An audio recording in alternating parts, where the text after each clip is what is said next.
ദൈവതിരുനാമത്തിന് മഹത്വമുണ്ടാകട്ടെ. എല്ലാവർക്കും കർത്താവായ യേശു ക്രിസ്തുവിന്റെ നാമത്തിൽ സ്നേഹവന്ദനം. ഇന്ന് മധ്യകേരള മഹായിടവക മിഷൻ ഞായറായി ആചരിക്കുന്നു. ദൈവത്തിന്റെ ദൗത്യത്തിൽ പങ്കാളികളാകുവാൻ നാം വിളിക്കപ്പെട്ടവരാണ് എന്ന് ഓർമ്മപ്പെടുത്തുവാനും നമ്മെ തന്നെ പുനഃപ്രതിഷ്ഠിക്കുവാനുമുള്ള ദിനമാണ് ഈ ദിനം. നാം ഒരു മിഷണറി മഹായിടവകയാണ് എന്നത് നന്ദിയോടും അഭിമാനത്തോടും പറയുവാൻ സാധിക്കും. കാരണം ഇന്നും മഹായിടവയ്ക്ക് അകത്ത് മാത്രം നമ്മുടെ പ്രവർത്തനങ്ങൾ ചുരുങ്ങാതെ മഹായിടവയ്ക്ക് അതിൻ്റെ ഭൂമിശാസ്ത്ര പരിധികൾക്കപ്പുറത്ത് മിഷൻ ഫീൽഡുകൾ തിരഞ്ഞെടുത്ത് മിഷണന്മാരെ അയക്കുകയും പിന്തുണയ്ക്കുകയും ചെയ്യുന്നു എന്നതാണ്. എല്ലാവർക്കും മിഷൻ ഞായർ ആശംസകൾ. ദൗത്യശാസ്ത്രവുമായി ബന്ധപ്പെട്ട് ഏറെ പ്രചാരത്തിലുള്ള പദപ്രയോഗമാണ് മിസിയോ ഡെയ്. ഇതിൻ്റെ അർത്ഥം ദൗത്യം ദൈവത്തിൻ്റെതാണ്. Mission is God's mission. German ദൈവശാസ്ത്രജ്ഞനായ കാൾ ഹാർട്ടെസ്റ്റൻ ആണ് ഈ ആശയത്തിന് പ്രചാരം നൽകിയത്. ദൗത്യം സഭയിൽ നിന്നല്ല, ദൈവത്തിൽ നിന്നാണ് ആരംഭിച്ചത്.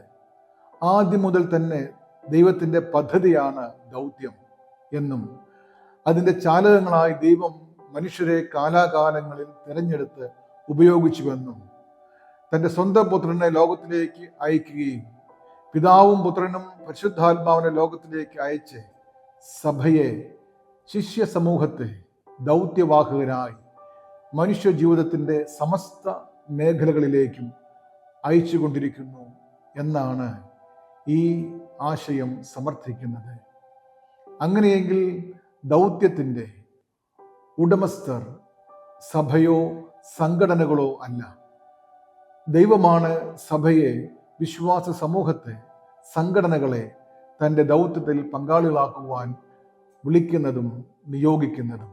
ഇന്നത്തെ ധ്യാനത്തിനായി തിരഞ്ഞെടുക്കപ്പെട്ട വിഷയം ദൗത്യം പ്രവർത്തനങ്ങളിൽ മനസ്സലിവോട് എന്നതാണ്. Mission, compassion in action.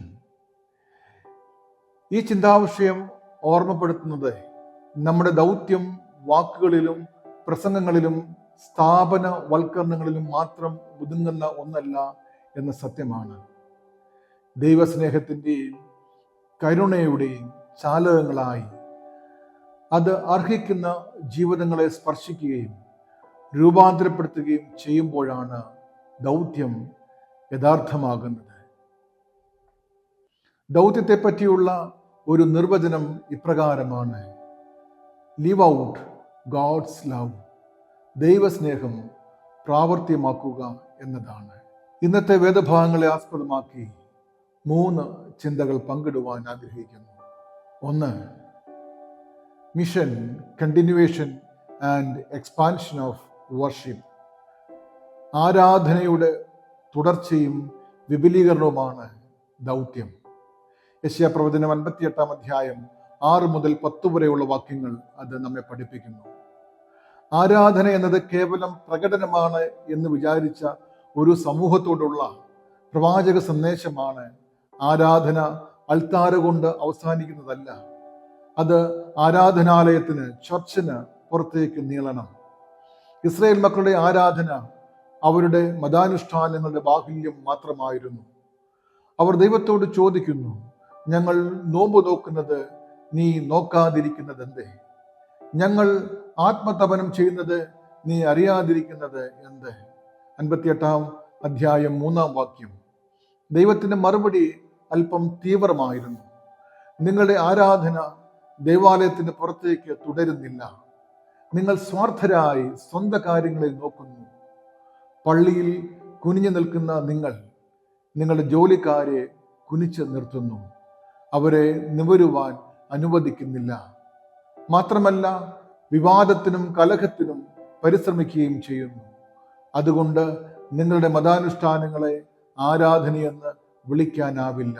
ആരാധന എന്നത് സഭയ്ക്കുള്ളിലെ പ്രസംഗവും പാട്ടും ലിത്താനികളും മാത്രമല്ല. ആരാധന വിടുതലിൻ്റെയും വിമോചനത്തിൻ്റെയും കരുണയുടെയും പ്രവർത്തനങ്ങളായി മാറണം. പള്ളിയിൽ ഉയരുന്ന സ്തോത്രസ്വരം അനീതിക്കെതിരെയുള്ള ശബ്ദമായി തുടരണം.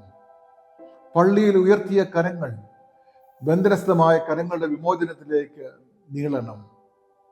പള്ളിയിൽ സ്തോത്രദാന പാത്രങ്ങളിലേക്ക് നീണ്ട കരങ്ങൾ സമൂഹത്തിലെ പാവപ്പെട്ടവരിലേക്ക് നീളണം.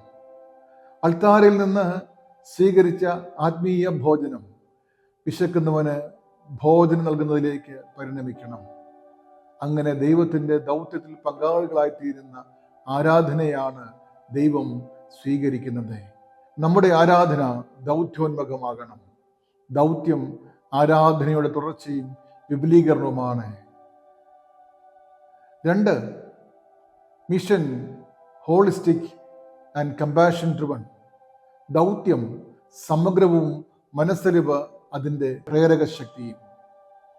ഇന്നത്തെ സുവിശേഷ വേദഭാഗം വിശുദ്ധ മത്തായി എഴുതിയ സുവിശേഷം 9-ാം അധ്യായം 35 മുതൽ 38 വരെയുള്ള വാക്യങ്ങൾ നമ്മെ പഠിപ്പിക്കുന്നത് ദൗത്യം സമഗ്രമാണ് എന്നുള്ളതാണ്. യേശു കർത്താവ് തൻ്റെ ശുശ്രൂഷയിൽ മനുഷ്യരെ ആത്മാക്കൾ മാത്രമായിട്ടല്ല കണ്ടത്.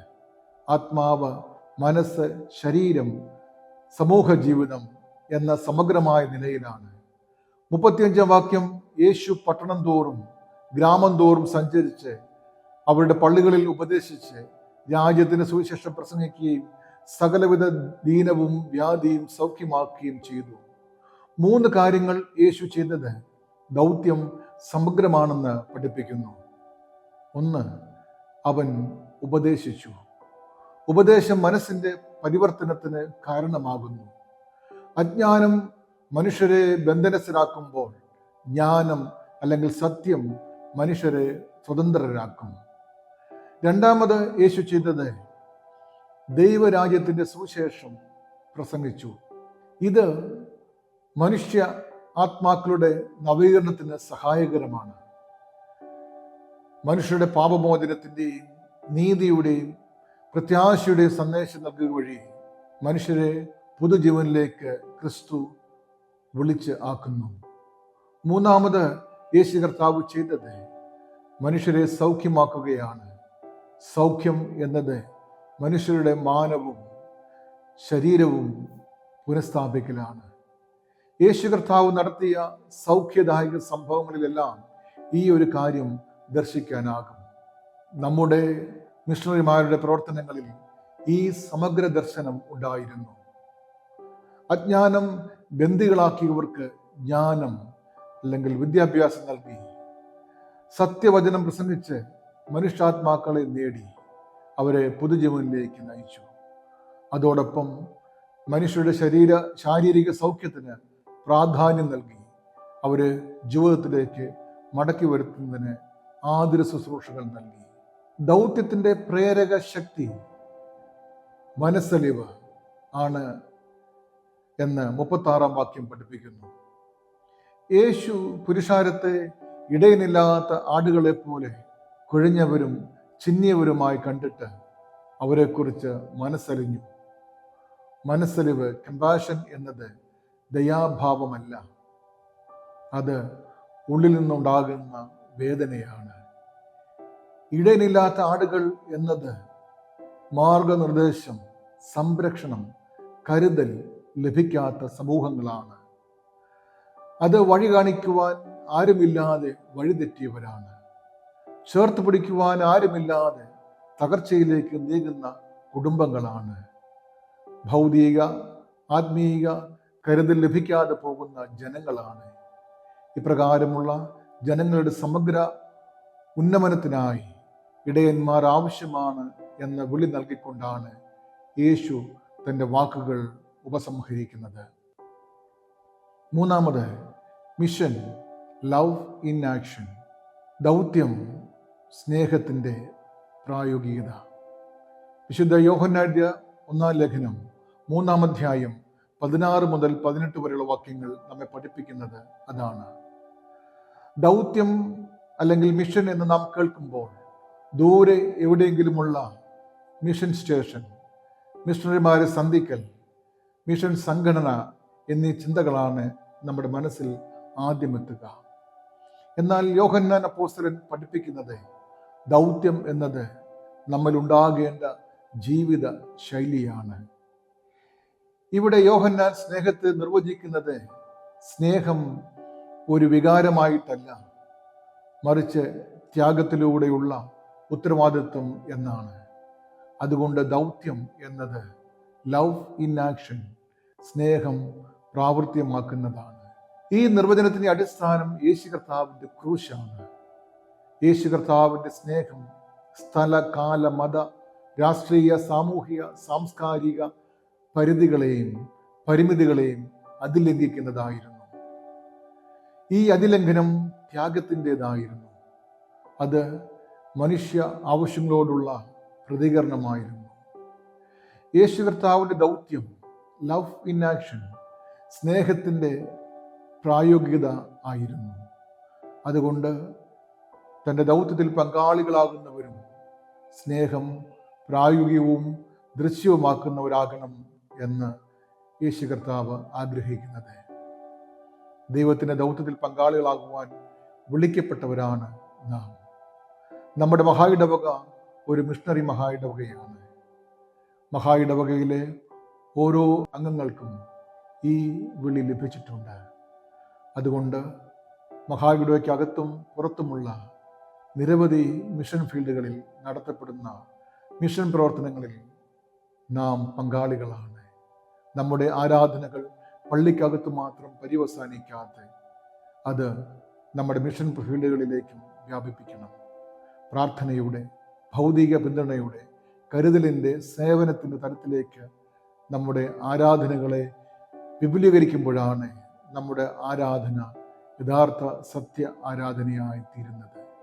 അതോടൊപ്പം മിഷൻ മനുഷ്യരുടെ സമഗ്ര വികാസമാണ് എന്ന് യേശു കർത്താവ് തൻ്റെ ശുശ്രൂഷയിലൂടെ നമുക്ക് കാണിച്ചു തന്നിരിക്കുന്നു. നമ്മുടെ മിഷനുകളിൽ നാം പിന്തുടരുന്നതും കർത്താവിൻ്റെ ഈ മാതൃകയാണ്. മനുഷ്യരുടെ സാമൂഹിക, ആത്മീയ, ശാരീരിക പരിപോഷണത്തിൽ നമ്മുടെ മഹായിടവ നിർവഹിക്കുന്ന മിഷൻ പ്രവർത്തനങ്ങളിൽ നമുക്കും പങ്കുചേരാം. ദൈവസ്നേഹം പ്രായോഗികമാക്കുന്ന തലത്തിലേക്ക് നമുക്ക് ഉയരാം. അതിനായി നമുക്ക് ആവുന്ന തരത്തിലും മിഷൻ പ്രവർത്തനങ്ങളിൽ പങ്കാളികളാകുവാൻ നമ്മെ തന്നെ സമർപ്പിക്കാം. ഈ വചനങ്ങളാൽ ദൈവം നമ്മെ ധാരാളമായി അനുഗ്രഹിക്കട്ടെ. നമുക്ക് പ്രാർത്ഥിക്കാം. സ്നേഹവാനായ ദൈവമേ, അവിടുന്ന് അങ്ങയുടെ ദൗത്യത്തിലേക്ക് ഞങ്ങളെ വിളിച്ചിരിക്കുന്നുവല്ലോ. അങ്ങ് ആഗ്രഹിക്കുന്നത് പോലെ അങ്ങയുടെ ദൗത്യത്തിൽ പങ്കാളികളാകുവാൻ ഞങ്ങളെ ശക്തീകരിക്കുകയും സഹായിക്കുകയും ചെയ്യണം. യേശുവിൻ്റെ നാമത്തിൽ പ്രാർത്ഥന കേൾക്കണമേ. ആമേൻ.